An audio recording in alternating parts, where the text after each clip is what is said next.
Hello, dear colleagues.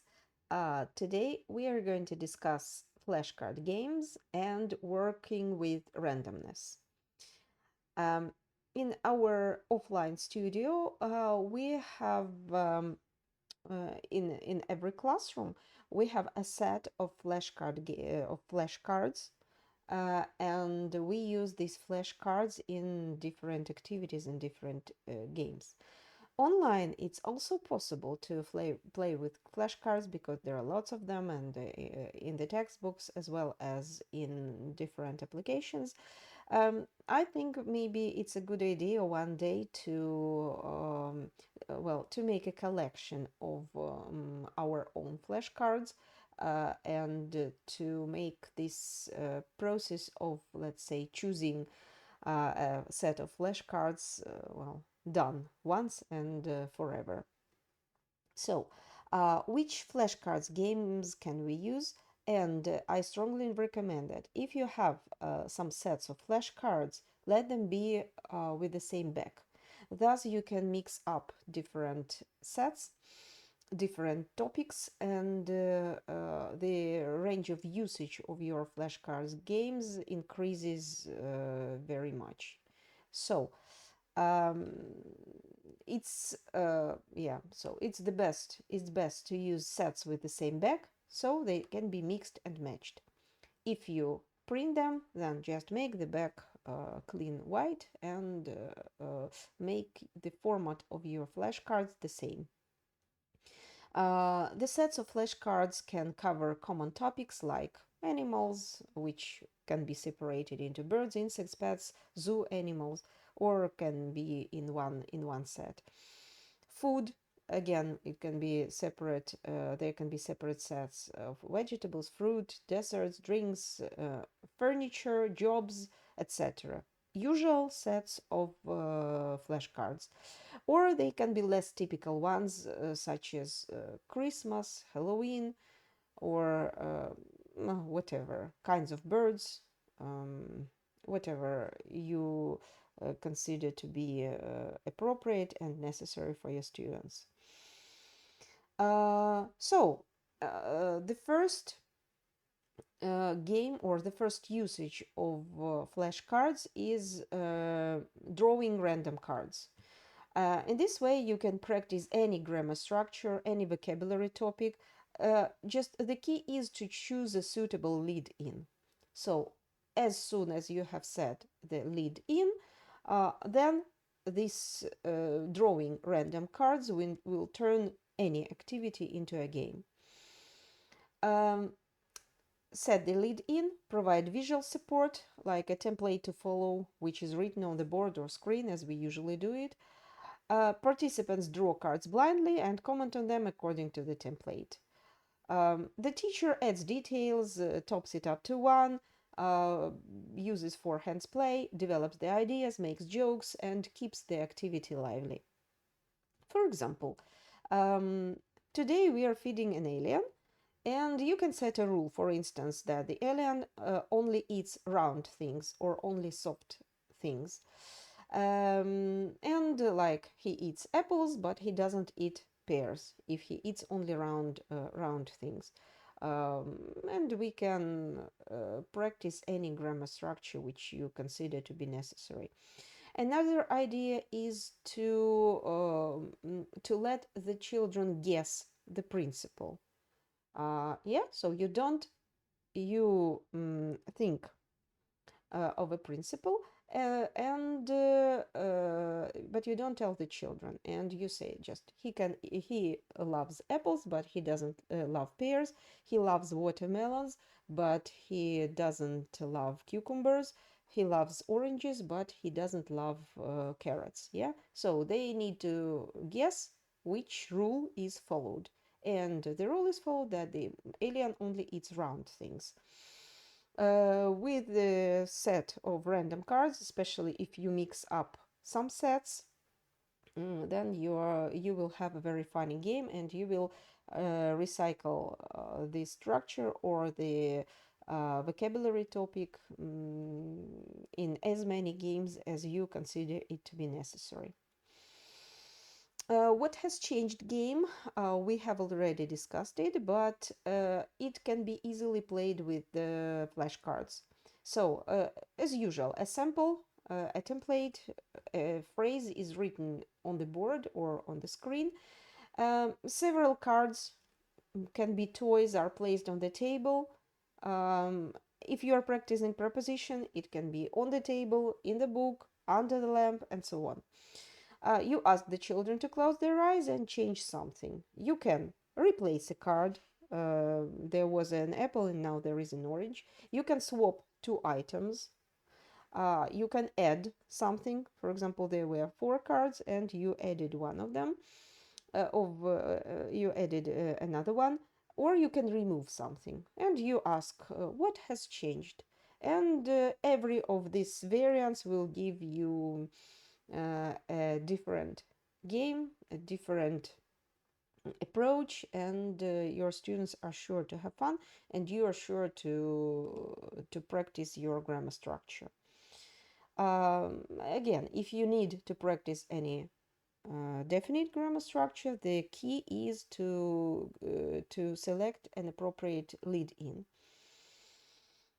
Memory game is also a good option. Yeah. So, for example, we have a set of flashcards. Okay, they are collected in one page, but nevertheless they are very useful. We discuss the cards. So this is a tower. Who can live in this tower? What it can be used for? A sword, and so on. And then you try to recall what was on them. Like, what is there? There is a tower. Okay, what color is the tower? How many windows has it got? You try to recall, and if you doesn't depend whether you can or you can't.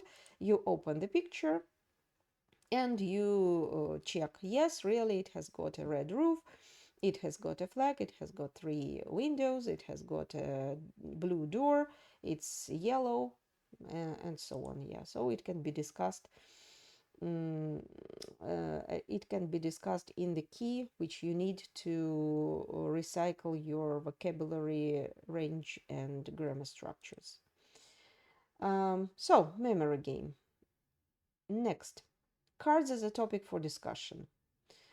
You just draw a card and look closely at the cards. Use personal projections questions to involve the student.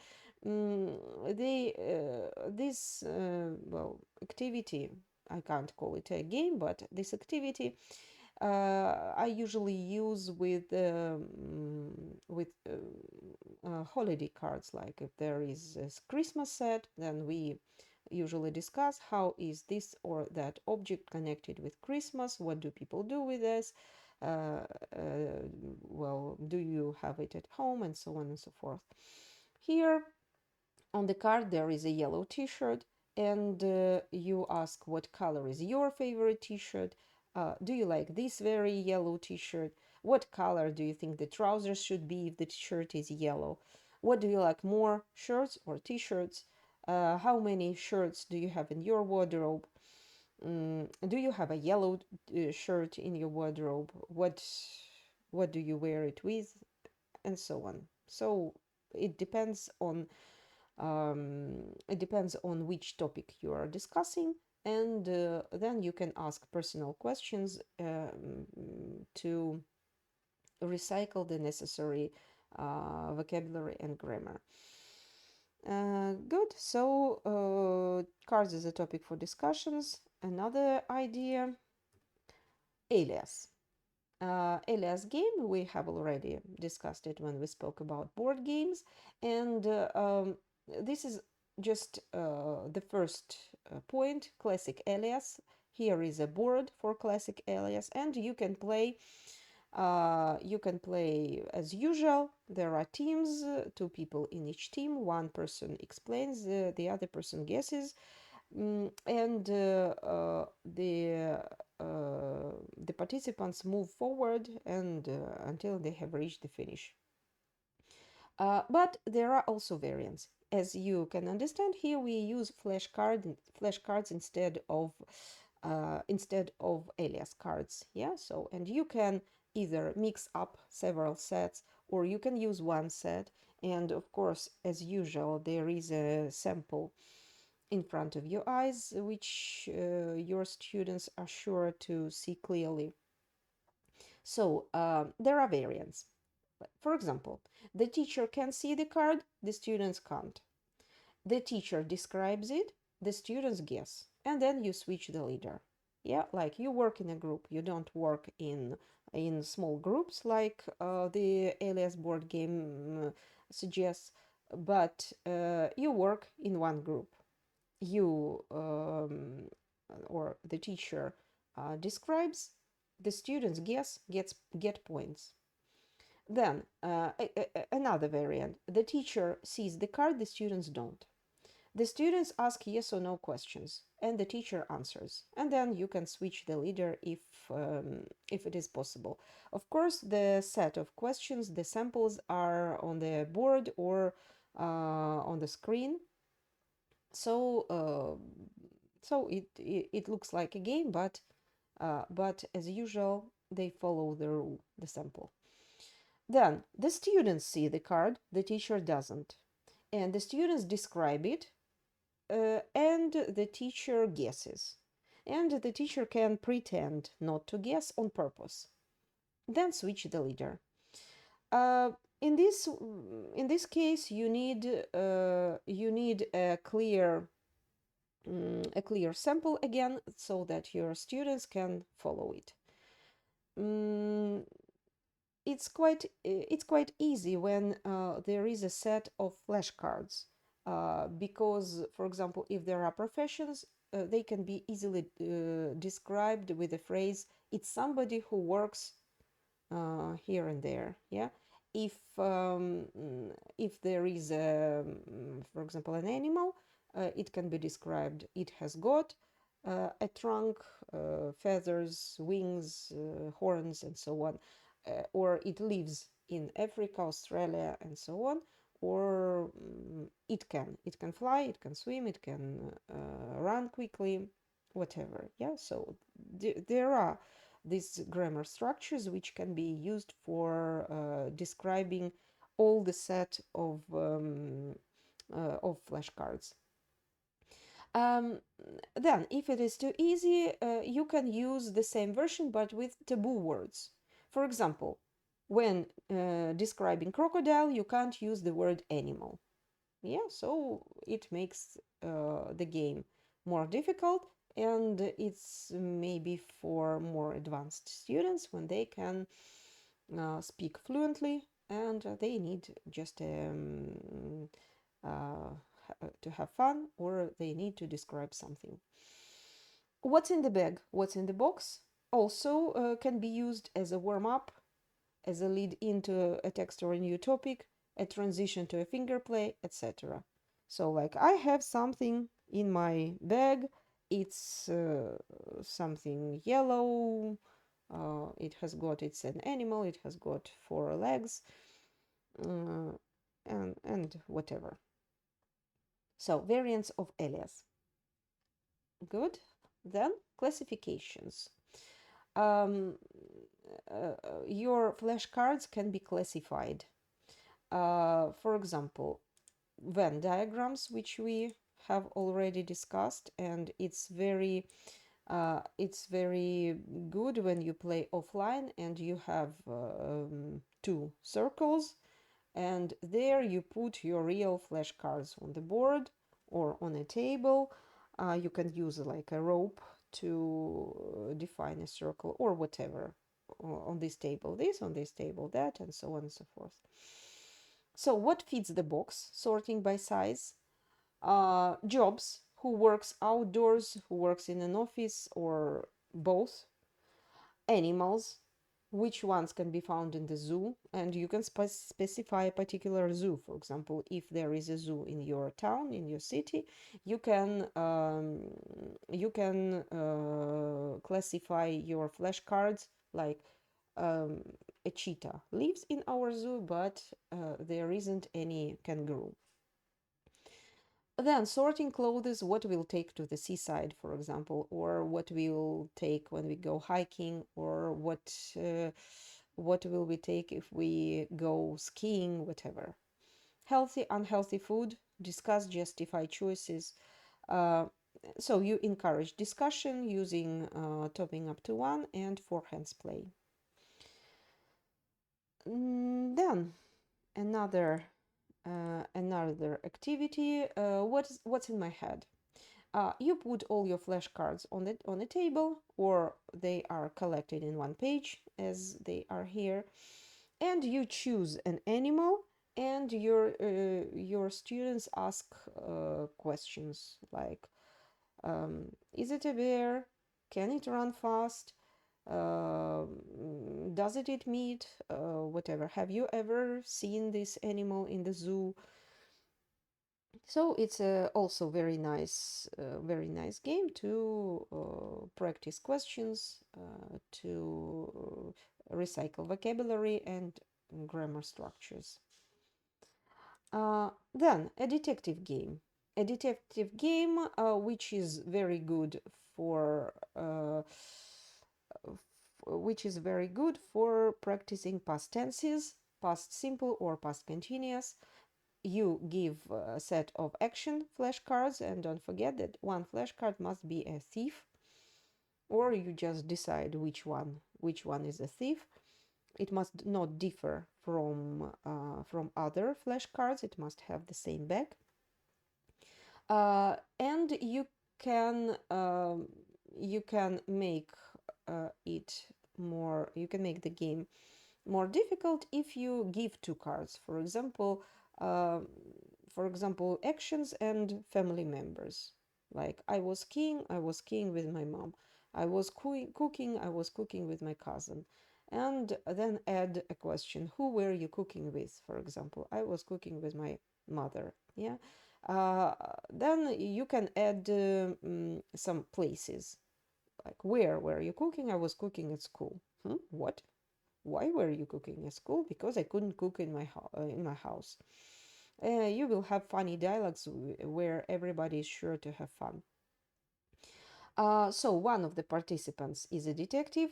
All the others are dealt cards face down with pictures or written actions, and one of the participants is the thief. Um, a sample of questions and answers is on the board on the screen, and the game can be used to practice different grammar structures, as I have already mentioned.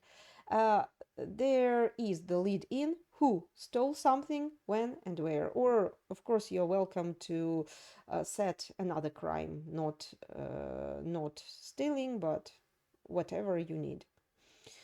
I usually like if somebody forgot their homework, then I usually give the lead in. So somebody stole his homework, and let's figure out who did that. Yeah, so you can make the game more challenging by giving players extra cards that they must include in their story. For example, pieces of furniture or food items or whatever. A good game, if you just ask what did you do yesterday, you will practice past simple. If you ask what were you doing at 5 o'clock yesterday, you will practice past continuous. The only minus is that you need a group. You need at least 4 or 5 players, including the teacher. If we play offline, I just show into the camera the flashcards or just written actions. Cross vocabulary instruction game. This is like connecting two sets of flashcards.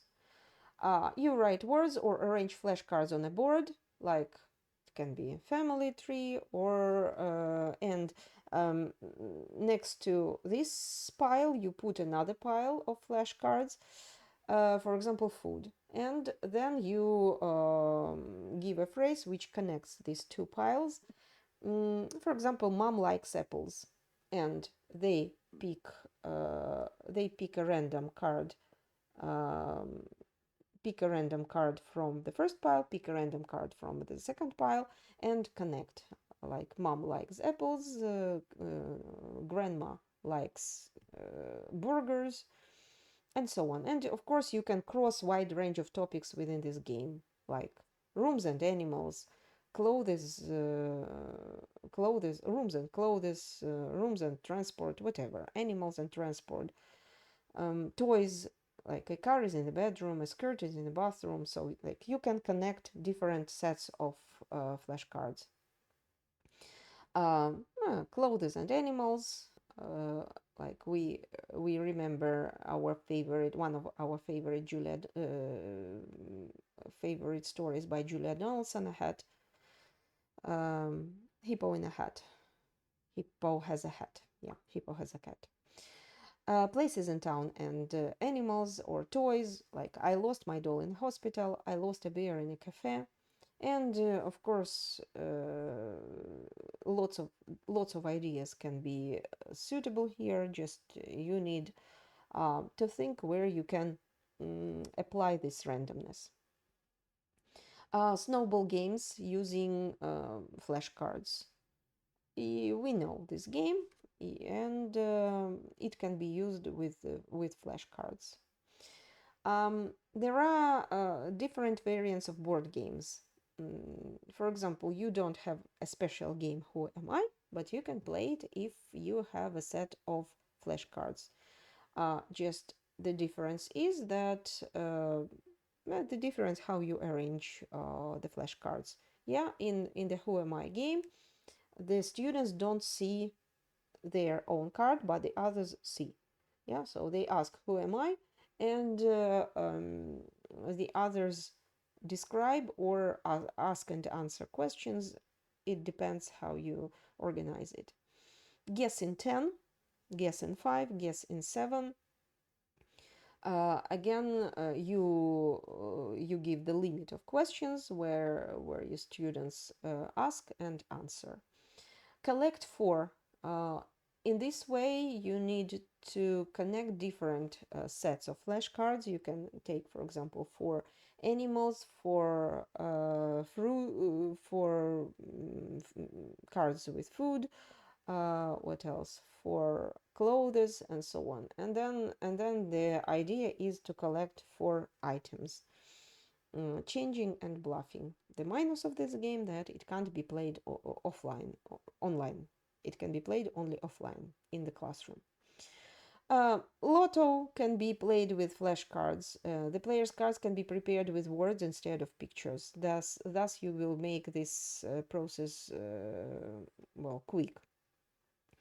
I don't like Lotto very much because it doesn't have a very wide range of usage. But once or twice a year we can play it just to have fun. So here is the whole number of games which can be played with flashcards. Of course, you can develop or find out more, but even those are enough to have fun, to study different grammar structure and vocabulary, and to make the games very different every time. Just you change the lead in, you change a set of flashcards, and you get a new game with the same format, which is especially good because you don't need to explain the rules. Your children know what to do, and you just recycle different sets of flashcards. Thank you very much.